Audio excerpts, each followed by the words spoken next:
Welcome to your Once Human News. This week's top stories. Over 30 variants for deviations were secretly added to the game last week, and a new outfit pack has arrived in store this week. But first, we were able to find Greg the Chefasaurus outfit, so he's going to now apologize for flooding multiple cities last week and the massive amounts of property damage. Greg? I honestly think that might be the best that we get out of him. So, major news. The devs added in a ton of deviation variants last week. There appears to be 3 categories to the new variants. The first is what I usually refer to as shiny variants. These have a chance to appear in place of their normal version from whatever way you would normally obtain it. So, for example, before this patch, the Festering gel is found from Ravenous Hunter, and has a chance of being a blue or pink shiny version. But now, as of this patch, there is also a milk sugar variant. So here's all the new shiny variants that I've seen confirmed. The Flame Essence has a Frog Prince variant. Flame Essence can be found in industrial areas in the southern map, or you can get them when lava fishing in the northern maps. In SCP, they are found in the desert areas.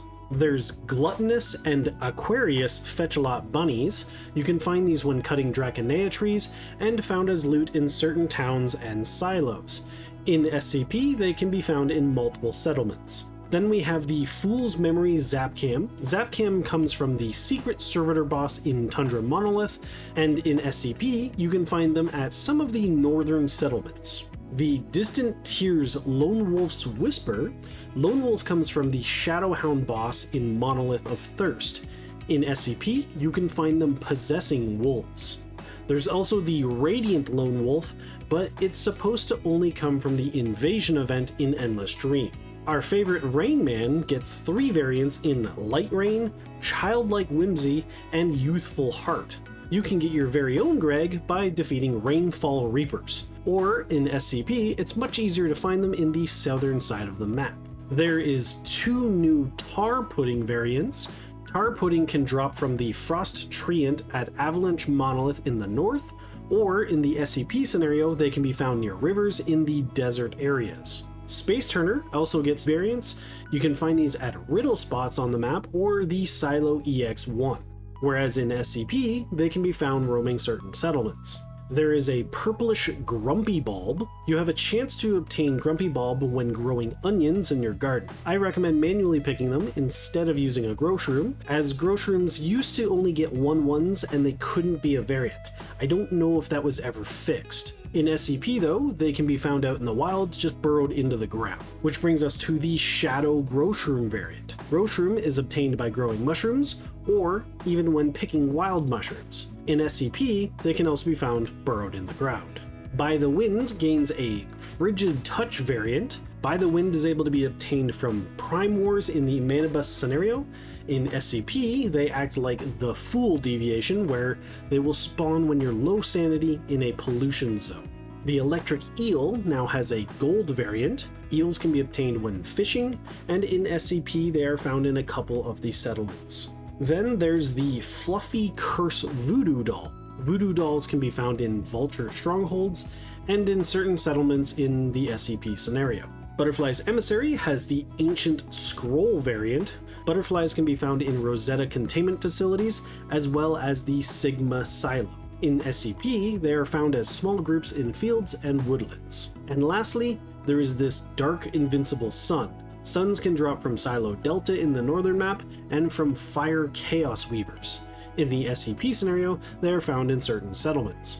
All shiny variants can also be obtained randomly from the town securement units, so I usually go out of my way to loot them once per day on each character.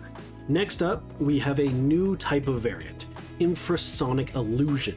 At this time, it appears that they can only be obtained in the SCP scenario by spending wish coins in settlements to summon a random deviation from that area. So far, we've seen a ton of infrasonic options. Based on all of the Reddit and Discord posts, my theory is that there is an infrasonic for every deviation that can be summoned at a Mr. Wish statue, so there's a lot of them. And the last type of new deviation available are unique fusion deviations. The Mr. Wish with a Chefasaurus outfit can be obtained by fusing 2 Mr. Wish and using Chefasaurus as a material in the center. More chefs give it a higher chance as it is a unique trait. The Spring's Return Snowsprite can be made by fusing 2 Snowsprites and using Grumpy Bulb as the fusion material. Then the Red Black Hole can be made by fusing 2 black holes and using Flame Essence as a material. Lastly, the Star Devourer Mini Feaster is done by fusing 2 Feasters and using Space Turners as fusion material. I believe that's everything for the new variants added last week, but there's been so many that I may have missed some. So make sure to let everyone know in the comments if you find any that I missed. The main takeaway is the 3 ways to obtain. In other news, the Plush Search Outfit theme pack is now in store. It features a police officer look, but with bunny and fox features. My guess is it's a take on that animated Zootopia movie with the fox and hare police officers. I will say I'm a bit disappointed because at first glance, I thought we were getting Resident Evil Raccoon City police style skins, and I think a lot of people would love to look like Chris Redfield or Jill Valentine. The Pufferfish Cradle is kind of interesting though, and the Pyro Dino sticker is a bit radical. So that's it for this week's major news. If I missed anything, or if you have additional deviation info to share, make sure to put it in the comments. YouTube is going to recommend you another video on the left, and my entire playlist on the right. Rawr.